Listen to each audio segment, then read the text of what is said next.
जेठानी की चपाती। नेहा अपने परिवार में सबके साथ खुशी खुशी रहती थी। वो अपनी सास माला, देवरानी पूनम, देवर अंकित और पति मनोज के साथ रहती थी। नेहा एक दिन सुबह सुबह रोटी बना रही होती है, तभी वहाँ उसकी सास आती है। अरे वाह नेहा, क्या रोटी बना रही है। सच में तेरी रोटी में ना अलग ही स्वाद है। तेरी तो रोटी देखकर ही बता दे कि ये नेहा ने बनाई है। क्या माँ जी, आप भी जब देखो मेरी तारीफ करते हो। रोटी ही तो बनाई है, पहाड़ थोड़ी ना धकेल दिया जो इतनी तारीफ कर रही हो मेरी। अरे हम तो सच्ची बोल रहे हैं। खुद बता, घर में एक और बहू और उसके हाथ की रोटियां देख ले और अपने हाथ की रोटी देख ले, खुद ही बोलेगी हाँ मेरे से अच्छी तो कोई बनाता ही नहीं। अरे मुझे तो बहुत खुशी है कि तू मेरी बहू है। ठीक है माँ जी, अब इतनी भी तारीफ मत करो, मुझे काम पर भी जाना है। अब आपकी तारीफ से ही पेट भर लूँगी तो खाने में क्या खाऊंगी। नेहा अपनी सास को ये सब बोलकर चुप करवा देती है और सब लोग साथ में बाहर खाना खाने बैठ जाते हैं। अपने भाभी के हाथ की चपाती खाकर अंकित बहुत खुश हो जाता है। वाह भाभी, रोटी कितनी अच्छी बनाई है। 2 रोटी और दे दो ना, मुझे तो और भूख लग रही है रोटी खाकर। चपाती हो तो मेरे भाभी के हाथों वाली हो। क्या देवर जी, अब तक तो माँ जी ही बोल रही थी, अब तुम भी शुरू हो गए। और इतनी तारीफ मत किया करो, घर में दूसरी बहू भी है ना, उसकी कोई तारीफ ना करे तो उसको बुरा नहीं लगेगा। हम तुम्हारी तारीफ किसी को बुरा लगाने के लिए नहीं कहते, बल्कि तुम सच में इतनी अच्छी रोटियां बनाती हो इसलिए कहते हैं, और झूठ तो नहीं कहा। और यही बात खुद पूनम भी जानती है। क्या पूनम, हम सही कह रहे हैं ना?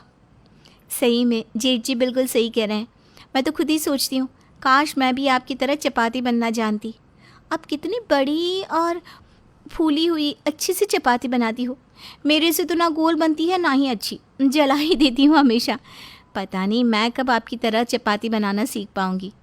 अरे तुम ऐसा क्यों बोल रही हो, तुम भी सीख जाओगी जल्दी ही ये चपाती बनाना। और ये कोई बड़ी बात थोड़ी ना है, जैसे मैं सीखी थी तुम भी सीख जाओगी। अरे रहने देना बहू, जिस इंसान को सीखना हो ना वो अब तक सीख चुका होता। तेरी देवरानी की तरह बहाना नहीं बनाता कि मैं अभी कब सीखूंगी। अरे तू देख खुद को, तूने आज तक किसी से नहीं सीखा। तू तो जब से आई है तब से ऐसी अच्छी रोटियां बनाती हैं, लेकिन नहीं, इसको तो बस हमेशा बहाने ही बनाने हैं। मैं कब सीखूंगी। माँ जी, आप भी क्या उसे सुना रही है। अरे रोटियाँ ही तो है, अच्छी नहीं बनाती इसका मतलब ये थोड़ी ना है कि कोई काम अच्छा नहीं करती। घर में सबसे अच्छी सब्ज़ी तो पूनम ही बनाती है, तब तो आप उसकी तारीफ़ नहीं करते।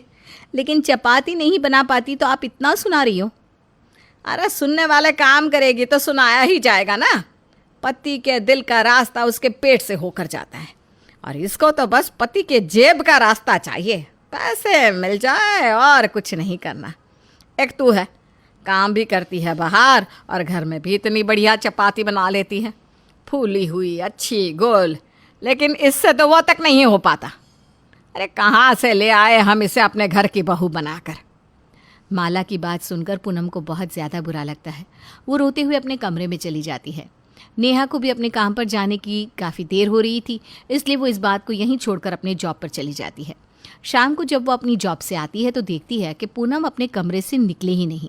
तो नेहा उसके कमरे में जाती है।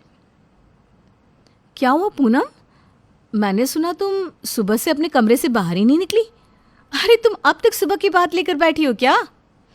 दीदी आप तो जानती हो ना, मैं कितनी कोशिश करती हूँ कि मैं भी आपकी तरह चपाती बना सकूँ, लेकिन नहीं होता तो मैं क्या कर सकती हूँ। लेकिन माँ जी कभी मेरी कोशिश नहीं दिखती, उन्हें तो हमेशा मेरी गलती ही दिखती है। आज माँ जी ने मुझे इतना सुना दिया, मुझे सच में बहुत बुरा लगा। अरे तुम माँ जी की बातों को दिल पर मत लो, वो ना बस मुंह से ही सख्त बनती है, लेकिन उनका दिल बहुत ही नरम है। तुम जानती हो ना वो तुम्हें भी कितना मानती है, और गलतियाँ होने पर हम दोनों को ही तो डांटती है। अरे कोई बात नहीं ना। नहीं दीदी ऐसा नहीं है, माँ जी बस आपको ही मानती है और आपको ही प्यार करती हैं। मैंने देख लिया आज माँ जी ने मुझे इतना कुछ सुना दिया, सच में मेरा दिल बहुत ज़्यादा उदास है। अब देखना मैं भी ना अच्छे से चपाती बनाना सीख कर ही रहूँगी। हाँ हाँ बिल्कुल, क्यों नहीं, तुम तो मुझसे भी अच्छी चपाती बनाना सीख जाओगी। मुझे तुम पर पूरा विश्वास है और इस काम में मैं तुम्हारी मदद करूँगी। अब से मैं तुम्हें रोज़ चपाती बनाना सिखाऊंगी, क्योंकि माँ जी के ये रोज़ रोज़ के ताने तुम्हें देना मुझे भी अच्छा नहीं लगता। हाँ, मैं खुद इरिटेट हो चुकी हूँ माँ जी की इस बात से। सच में दीदी, आप मुझे चपाती बनाना सिखाओगी? हाँ बिल्कुल, मैं तुम्हें चपाती बनाना बिल्कुल सिखाऊंगी, और वो भी इतने अच्छे से कि तुम जल्दी ही चपाती बनाना सीख जाओगी।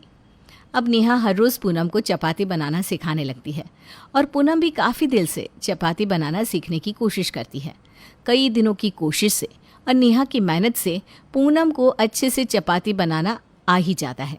एक दिन जब पूनम ने चपाती बनाई तो ये देखकर माला बोल पड़ी, अरे वाह, गोल गोल बड़ी बड़ी फूली हुई चपाती। ये तो पक्का मेरी नेहा बहू ने ही बनाई है, क्योंकि यह चपाती बनाना तो मेरी दूसरी बहू पूनम के पास की बात ही नहीं है।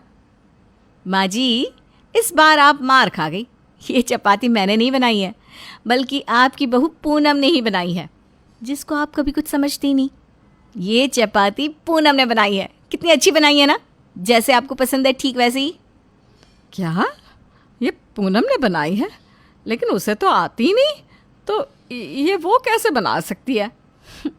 माँ जी, आती नहीं है, लेकिन अब आ गई है, क्योंकि आपने जितना उसे सुना दिया तो अब सीख गई। और मैं भी बहुत तंग हो गई थी आपकी बातों से, इसलिए मैंने अपनी देवरानी को चपाती बनाना सिखा ही दिया। ये तो बहुत अच्छी बात है, मेरी दोनों बहू इतनी अच्छी चपाती बनाना सीख गई। कोई बात नहीं, चल खाना लगा दे, मुझे बहुत ज़ोर से भूख लग रही है। अब पूनम भी चपाती बनाना सीख जाती है, और वो भी रोज़ रोज़ घर में चपाती बनाने लगती है। पूनम के हाथ की चपाती भी घर में सभी को बहुत पसंद आती है। ऐसे ही कई दिनों तक चलता रहता है। कुछ दिनों बाद माला की ननद उर्मिला घर में आती है। उर्मिला को देखकर माला कहती है, अरे दीदी आप, अरे आपको आना था तो बता देती, किसी को भेज देती मैं लेने के लिए। आपने तो बताया भी नहीं कि आप आने वाले हैं। अब क्या मुझे अपने भाई के घर में आने के लिए भी किसी को बताने की ज़रूरत पड़ेगी?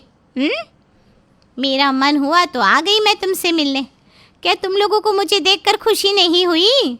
अरे दीदी आप भी ना कैसी बातें कर रही हैं, आपको देखकर तो बहुत खुशी हुई मुझे, बल्कि इतना अच्छा लग रहा है कि अब आपको जाने ही नहीं देंगे कुछ दिनों तक। मैं तो खुद ही मन बना कर आई हूँ, अब यहाँ पर कुछ दिनों तक रुक के ही जाऊँगी।